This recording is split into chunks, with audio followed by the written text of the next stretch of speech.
Hello everyone, I'm George from Ireland and I'm in front of Nancy Mitford's house in Mayfair, London.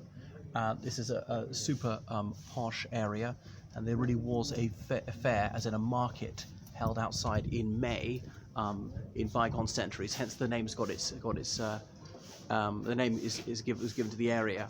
Anyway, so Nancy Mitford is best known for being a novelist prominent in the mid 20th century. So she was born in 1904. I'm pretty sure she was born in London. Now, her family had been prominent in Northumberland for centuries. They originally came over with William the Conqueror, and her father was Lord Reddersdale. But she spent her childhood in London and part in High Wycombe, where they had a country house. So she was the eldest of, I think it's 5 sisters, and she had at least one brother. So they are redoubtable sisters. I'm not going to say much about each one, but there was Unity, who was an ardent Nazi. There was another one who married Oswald Mosley, the leader of the British Union of Fascists.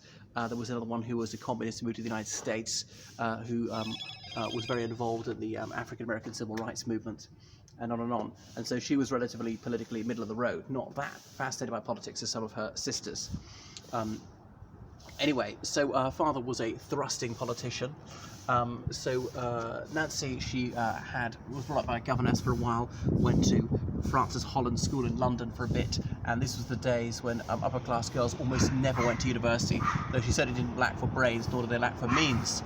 So she became a writer. She was one of the bright young things of the 1920s, as they called them. So there's that novel Vile Bodies by Evelyn Waugh, which is about her social set, though I don't think she's one of the characters in it.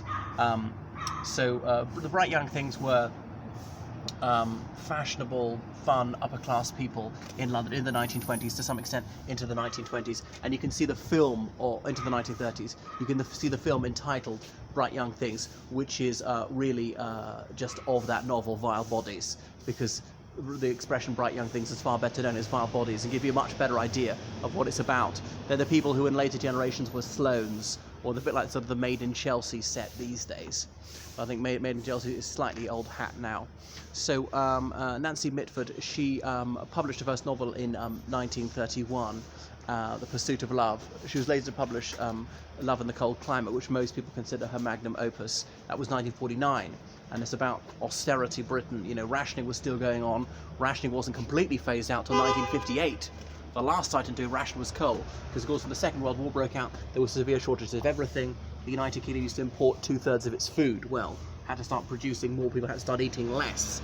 And they couldn't make up for the shortfall, and coupons for clothing, petrol rationing, everything was rationed, except for bread actually, because there was so much bread they didn't need to ration that. So what was it like to have only a few sets of clothes and have to really watch every morsel of food, and there wasn't much by way of cosmetics and things like that, and living in the countryside, this upper class family in straitened circumstances, desperately striving to keep up appearances.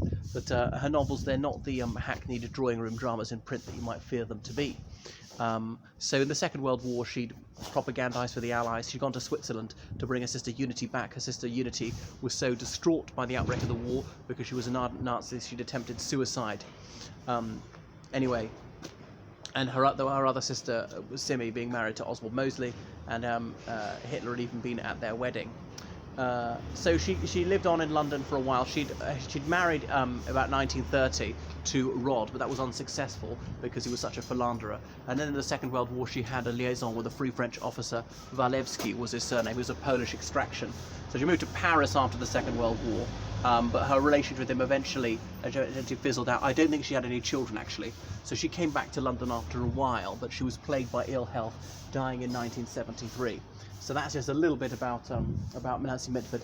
She's also famous for inventing the expression "you" and non-you words, upper class and non-upper class.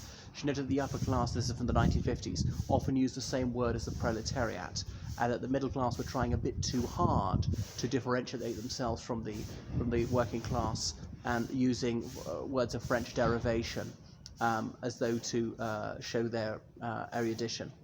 But not all these words quite apply. Things has moved on from the 60 years or so since she wrote that. Well, more than 60 years. All right, toodaloo.